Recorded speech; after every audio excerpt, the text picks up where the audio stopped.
Good morning. Today is the 26th of October, and this is part 2 of a slightly shambolic shuffle around this Port Solent bi-monthly meeting that we're at near Portsmouth. I do apologise in advance for the wind noise if I fall over, if I get things wrong. I'm afraid just the way it goes on this channel, and also we have to skip various vehicles of a certain power source because we don't talk about diesels on this channel.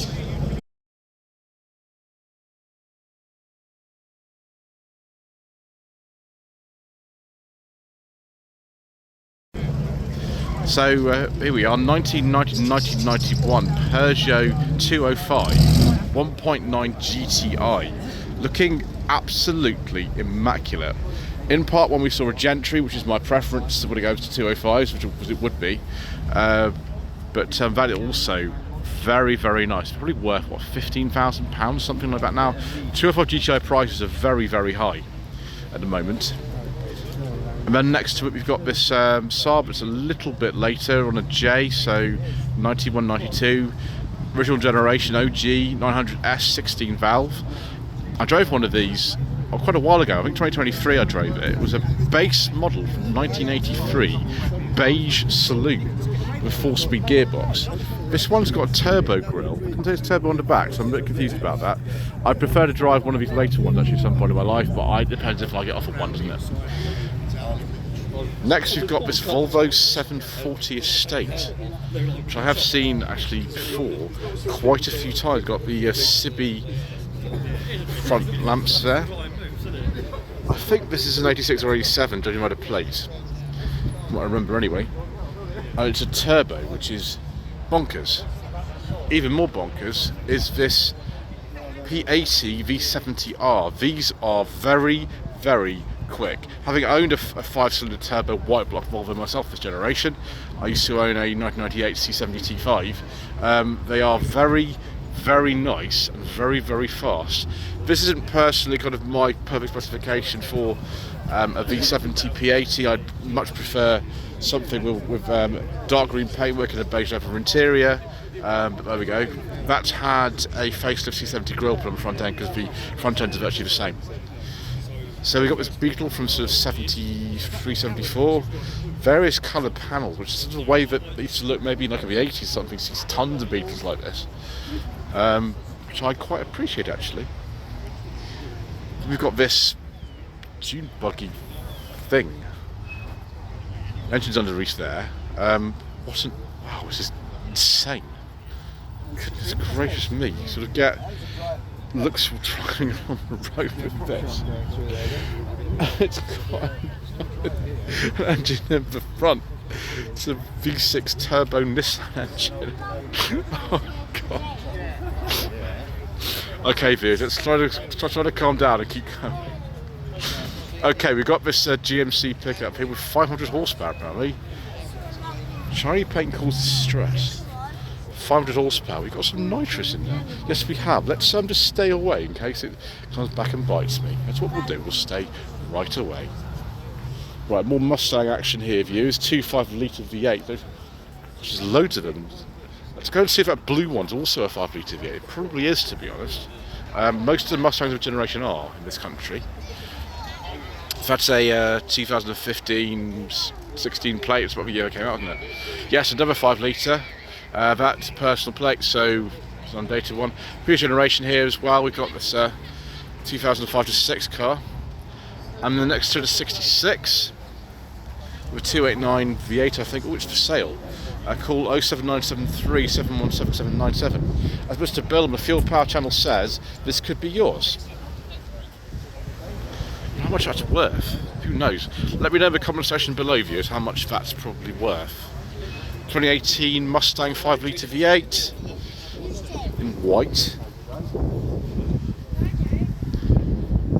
And then we've got Chrysler 300C. I hope that's a V8 one because we did make ones with other engines and something we can't talk about. But 345 Hemi V8, that's good.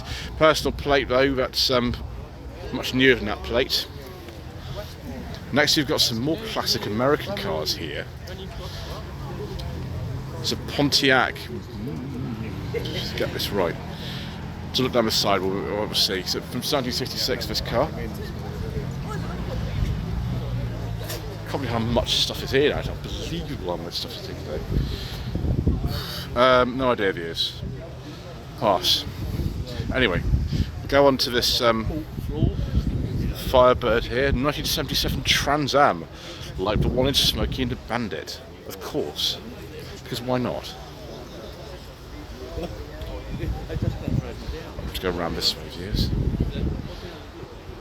Imagine only one of these Jeeps here, actually. I thought there were going to be a lot more. But there's only one here today. I can't count the slats views because I'm ignorant, so I can't tell you whether that's the Willis one or the Ford one or whatever. There we go, that's it. Oh, yes. Oh, there's a little model as well. I'm not surprised the chap was looking at the interior. We haven't got a T-top one here, though. Now that would be quite expensive now these days, something like this, won't it? Especially in this sort of condition. 6.6 V8 engine. Just got run over by a Porsche there. It's always a hazard in this space. Right, so next you've got this Mercedes. I haven't driven one, I drove it in about 2023. It's a C124. So it's got some nice wheels on it. Yes, a beige leather interior with wood, of course. Excellent, very good, thank you. This is an E220, like the one I filmed actually. It was a 93, the one I filmed, but it was called 220CE at the time. The badging changed, I think, early 94 for these, which is the date of registration of that car.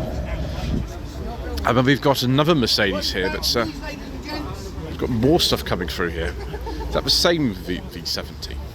It's E300 from 2022. Right, next you've got a Marlock, which is chaotic here these days. I don't know how many parts are going to make of this. There's going to be several. Marlock's a Fiat 126. There we go, there's the engine in here. The Slow Car Club, it's indeed a Polish classic car club. Left-hand drive. They stopped importing the 126 to this country by this stage. That's a 1991 with 23 horsepower and a 2-cylinder 650cc engine, Polski Fiat, yes indeed. We've got this M3 BMW here looking very, very mean. Something I've noticed in the interior, it's got orange bits on the interior.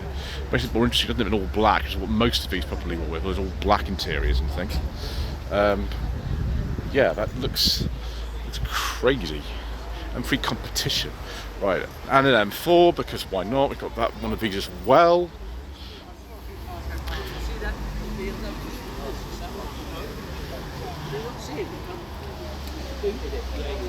And then a Golf Mark 1 Cabrio. Mr. Charles from the Grand Theft Auto channel will be delighted to see this. White upon white, and it's automatic as well, windy windows. Wow. It's a GTI with windy windows. Because, why not? I mean, let's have another look at the V70. Why not? Because, yeah. This is actually a different car. This one's an automatic one. It's actually, yeah, different. All-wheel drive. Fantastic. Brilliant. Okay. Move on. And another M3. Can't remember exactly what model code this is now. I get confused, viewers. Yeah, I'm not going to say because I'll get confused, won't I? Maserati Quattroporte from 2008. Let's get out of the way. There's still stuff coming in. I'm going to be here a long time, viewers. That's for sure. Yeah, I don't know much about these, to be honest. Some people like them. I don't really know anything about them. Let's go around this tree in this way so we don't get run over by another BMW. Let's not do that, viewers. It's probably not the best idea. I mean, it was being run by the Porsche 911. Got a choice of vehicles to sort of slay me around here. Didn't really look at Vauxhall Cresta at front. Pontiac Chieftain. My gosh. Wow. Anyway. Yes, all electric cars are. Well, we've got an electric car era here. And Hyundai is now. Hyundai Ioniq 5N, which I would like to have a go in actually. I love these. And then Skoda Enyaq, I think they're called. I'm really bad at that sort of name, viewers. And next to a Chrysler Crossfire convertible. with the spoiler up. I mean, we've got an eclectic mix of stuff down here, don't we? I've driven the Crossfire, and it was, how do I put this? Interesting. Yeah. Isn't Agniac? I was right. I actually got something right for once, viewers. My goodness me. That's not really in keeping tradition, is it? Hillman mix? Is that what it is? It was anyway. I mean, what it is now, I don't really know. Lots of rattler going on here. Next to it, we've got a 1967 Daimler V8 250, which is based on a Mach 2 Jaguar, but with the Edward Turner designed V8 in it, which is, I think, pre-Jaguar ownership. That's what Daimler. And then an XJ 4.2C, very, very nice. We like these a great deal. Oh, that's beautiful. Oh, viewers, going to be able to come now with such delightful things. Go down here and have a look at this other E-Type. There's another one of these Mercedes-Benzes here today. 1965 E-Type. I think this will make it a 4.2. I have actually driven one of it. I drove a 2+2 E-Type for the 1,000 subscriber special in 2020. Yes, it is a 4.2. The rear seats in a 2+2 E-Type are not very commodious, shall we say. Anyway, XFR, this is a... So look at the front. We might be able to actually tell approximately what year it is from that. This is a pre-facelift, so about an 11 plate would be right for this. And then another 205. This is a more standard looking one. Strangely, this is like a 1981 plate, and this is definitely a pre-facelift. There were, you know, this should, if you look at the back of it, it should have a slightly different rear end of it to face. This is a pre-facelift, very late one. It's a GL. You don't see actually too many 205s into the lower specs. This has got some older wheel trims on it, I think, as well. So you've got the updated dashboard that came in 1988. The changes actually on 205s were pretty minor throughout the 15-year production run that these had, although imports stopped into this country about 1996. So an Alfa Romeo 105 series coupe, which we like. I drove one of these many, many years ago. In 2019 I drove one of these. It was a GT Junior with a 2-litre engine. This is also a GT Junior. This is a 1.6, although what engine is there, I don't know, viewers, at all. And then we've got more electric cars, so Porsche, what do you call it, Taycan GTS, that's it, which is also welcome here, among many other things. And then next we've got a Vauxhall VX220, very late, I think this is the last year for them. This is about a sort of 2006, 2007, it's a VX220 Turbo, which is a rarer version of the standard car. Very, very, very quick and quite valuable as well, these actually. I didn't make an awful lot of them. We got this little thing here, a Silver Jester based on 81 Fiesta. This took 2 years to build and 23 years to finish. Goodness gracious me, it's a bit like that Fiat 500 Gamine thing, isn't it? Like a noddy car. Goodness gracious me, so it's a Mark 1 Fiesta under there. Yeah, definitely Mark 1 Fiesta instruments and things. Goodness me. I've never seen one of these before, I've never heard of one of those before, to be honest. McLaren 650S, I don't know much about these, to be honest, viewers. Really don't know much at all. But we've got another McLaren here to get out of the way of this Austin. The weather must really have attracted all these people here because it's absolutely packed. Another one of these Aston Martins. I prefer the green one, to be honest, but I'm a bit biased because I actually know the chap who owns it, so that will probably explain why. Then we've got a very late E30 with Alpina wheels on it. Same Alpina wheels as on that C2 there. Well, this is a 325i, so it's not quite as expensive as the Alpina version. Be about 19. Oh, there we go. Be about 1991, 92. And then a Mark II Polo bread van. tons and tons of people in my family had these. My father had one, my uncle had one. It's only a 4-speed, a lot of them were. My grandmother had one of these.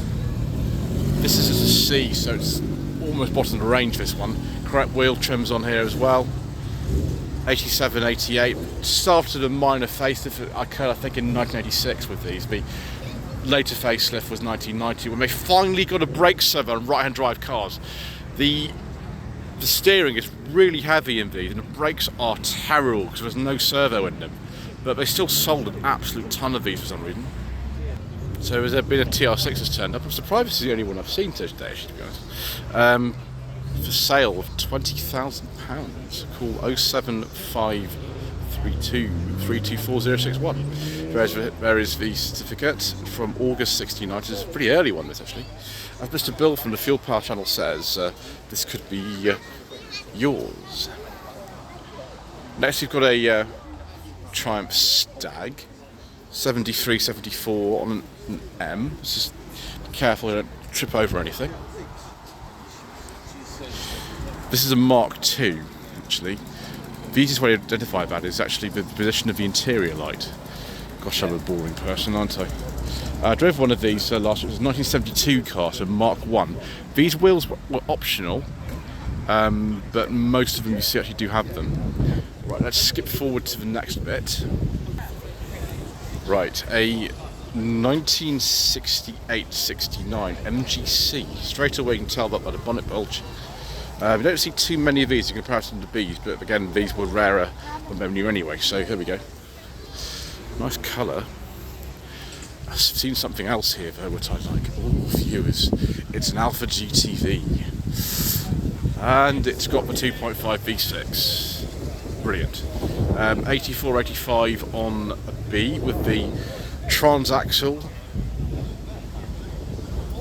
And yes, before you said, Roger Moore drove one in Octopussy. An 83 car, I think it was. And then we got an Austin Healey. I think that's an early 3000 from memory. When it went in there, straight six.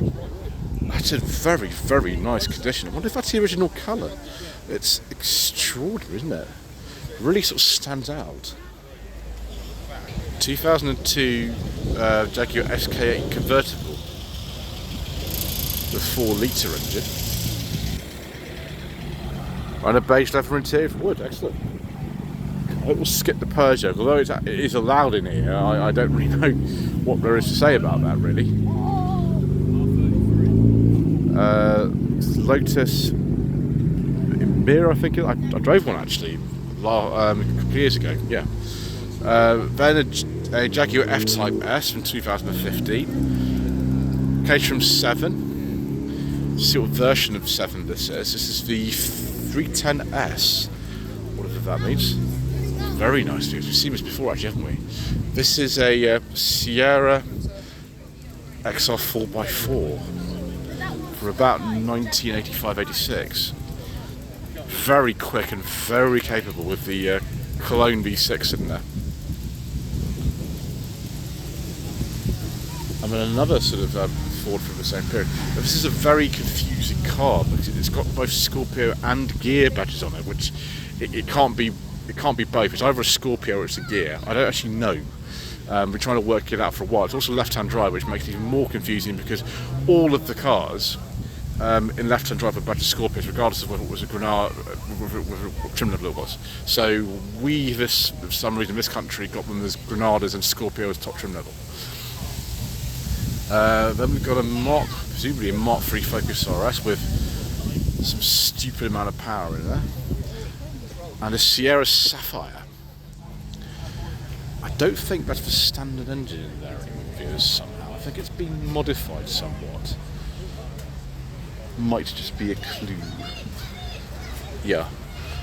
Don't know what specification that is, I'm afraid. Answer in the comment section below. I have no idea. Probably a Pinto engine, I think, some description. Lotus Evora. And a Ford Anglia 105, no, sorry, 123 this will be, the Anglia Super.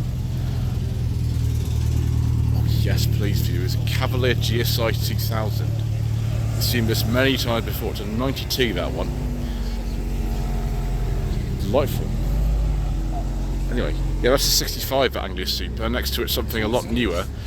88, 89 Fiesta XR2. This is a very late one in that case because they finished, I think February 89 these finished. So this would be amongst the last ones made. I like Mark II Fiestas views, I'm quite fond of them. I drove a 1.1 gear earlier this year. I also driven a 1.1L in the distant past as well. Ferrari California with beige leather interior, excellent. What year this is, I don't know, because I can't remember. I don't know much about these at all, to be honest, and like nothing, because I'm an ignorant person. Then Porsche 911 996 Turbo facelift, I think, 2003 to 4. Ferrari 430 with a beige leather interior. Very good, thank you. Presumably that's an original plate, unlike most of these supercars. Sort of 2005-6, 997, 911, I think this is. Trying to get run over here, viewers. It's probably the best thing. Don't get run over. Not a turbo then. Okay. Next, another 911. I kept the next generation on. I get confused between all these. 2007. And another 911. This is an 89 only. With the big whale tail thing. Yeah, Steve does think, yeah. He's the guy that done my one. Let's not fall over here, viewers. That looks hazardous there. We'll not fall down there. And then a 911 Targa GTS from some unspecified year, which is quite recent.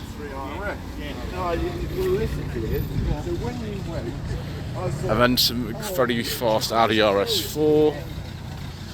Ooh, the MC Javelin's on the way out. Unfortunately, he's not going to get any calls in response to his advertising book, because the phone number was one digit short. Never mind. Bit of a shame that. So Audi RS4, and then this big Porsche Cayenne, I think this is. Cayenne Hybrid. Porsche Cayman. Oh, here we go.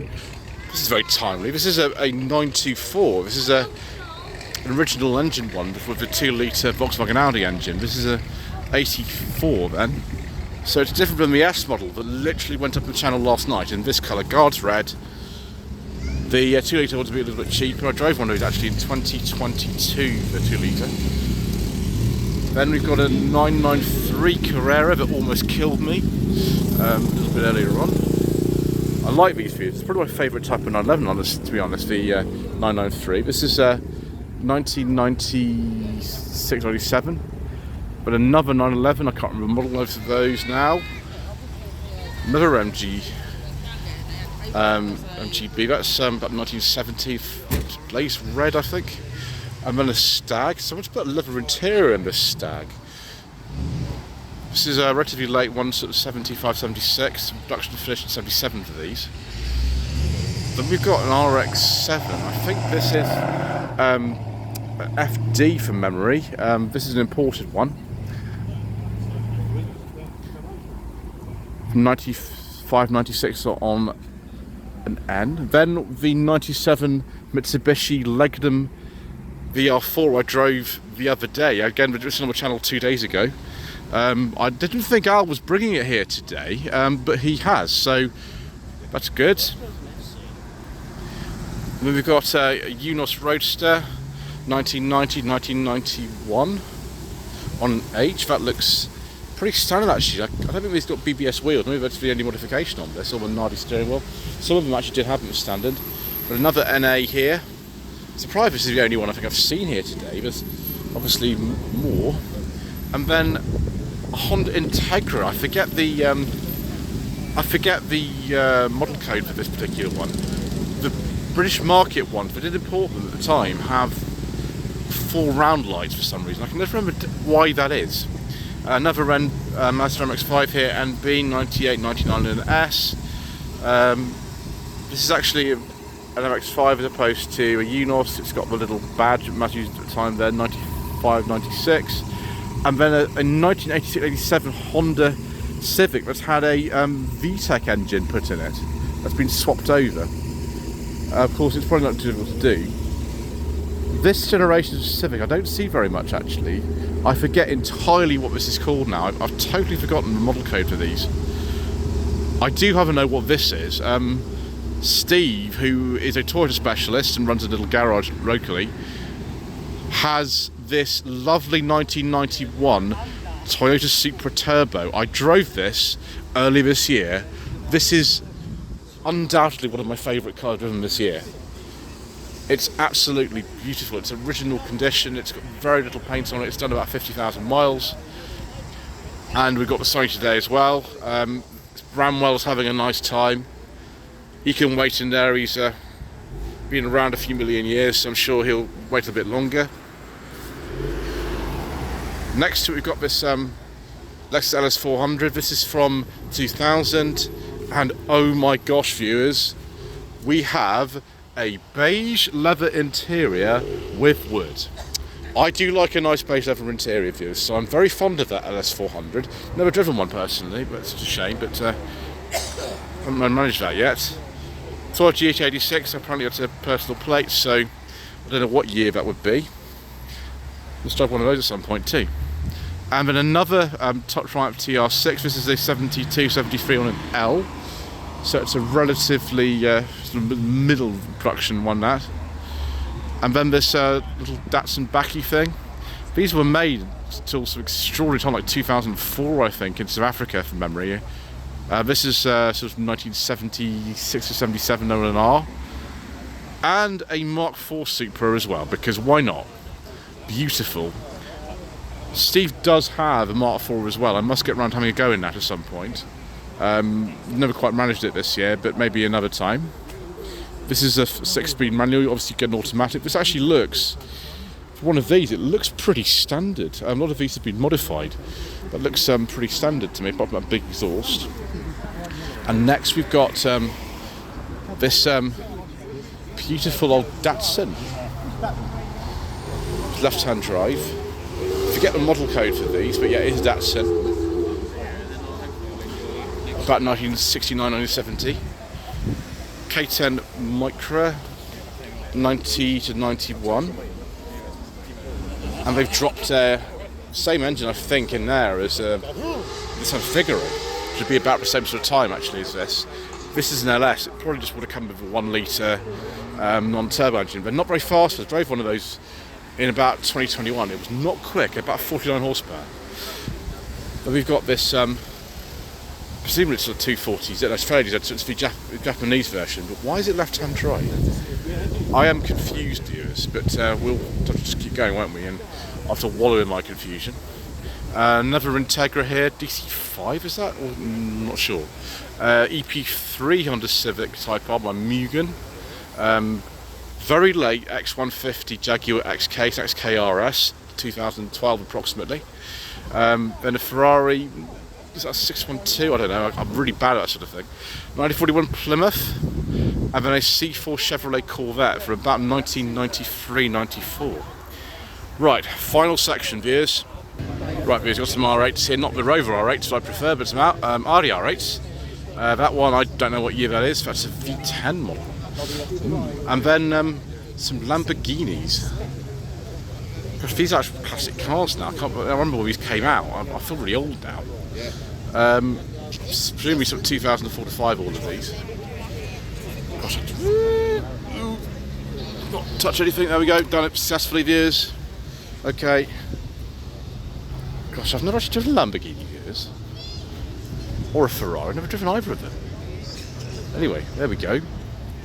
Ooh, a Lotus Esprit, a really late one actually, incredibly late. 2003, I think these were finally discontinued in 2004. Incredibly long production run, really long. That is in really nice condition. I don't think I've seen one this late for a long time. Next we've got this McLaren 720S. I can always forget the model code to McLarens. I'm really bad on them. Got run over by a load of bikes. Goodness me, viewers. Crazy. Anyway. Next we've got some Escorts going on. What on earth is this doing on a B plate? I don't understand. Well, I'm looking in a second. That's better view. It's a Mark II Fiesta gear with driving lamps and some much larger wheels. Personally, I prefer the standard gear alloy wheels that some of these had, but there we go, that's alright. Sort of 87, 88 on an E. Mark I Escort, quite an early one actually, 68, 69 on a G. And this was at some point a Mark I Escort, but it's on a B plane. What? I don't know what's going on here. Knows. Oh, 623 horsepower, and it's some TBR chassis with an Escort body on it. I don't know.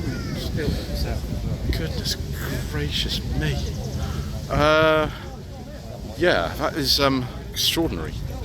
Preferred Fiesta though. I also like this. This is a Corniche by any chance for years. Wow. I can't believe what's turning up. Everyone's still getting the classic cars up. Presumably they kind of think that it's like the end of the season or something. It's not really. But there we go. I like it, viewers. I like it quite a lot. Can I actually see what it says? No, I can't. Oh, it is a Corniche. Good. I'm actually right about something for once. Okay, let's get down here and have a look at this pickup. Oh wow, yes, it's what later became the P100. It looks very much though, it's like a South African import or something like that. I don't know. Just how's that feeling about it? Yes, it's a 2.5 V6. It probably is. For about 1973-74. And stuff is still coming in. This is a 855 Mark II Austin Cambridge. They were only made, I think, between 58 and 61, so you can sort of date it quite specifically, even though there's no suffix on the plates to allow for that. But what you can see is we've got these enormous fends on this, and they're very, very American looking, although obviously like to much smaller proportions than most American cars at the time.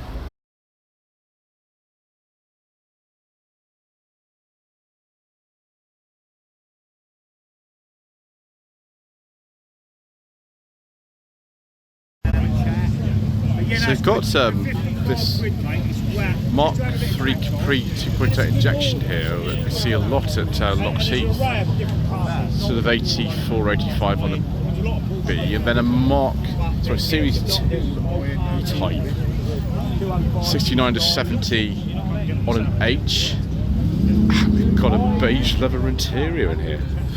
The wooden steering wheel, excellent. Doing well here today, you're doing extremely well, far too well really. So